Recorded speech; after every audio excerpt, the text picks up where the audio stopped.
Selon les statistiques, 80% de la population africaine n'a pas d'accès à l'eau potable. Pourtant, l'Afrique est considérablement riche en eau. On attribue cette situation au type d'agriculture actuelle qui utilise 87% de la ressource et à la saleté et pollution. Le rapport de l'UNESCO révèle la mort de 12 000 enfants par mois faute de l'eau potable.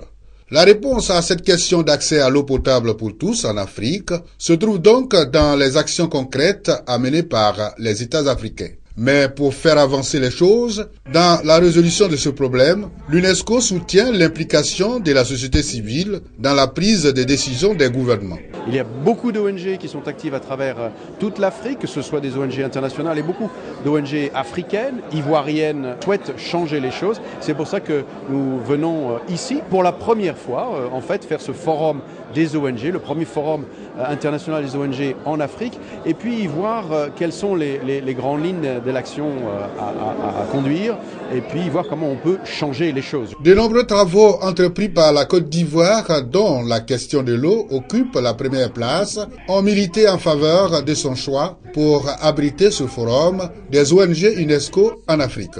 Kandia Camara, ministre de l'Éducation nationale et de l'enseignement technique, a ouvert les travaux. Ce choix ainsi que la présence massive des participants venus de plusieurs continents constitue à l'évidence la preuve éclatante de l'intérêt reconnu à la Côte d'Ivoire sur l'échiquier international.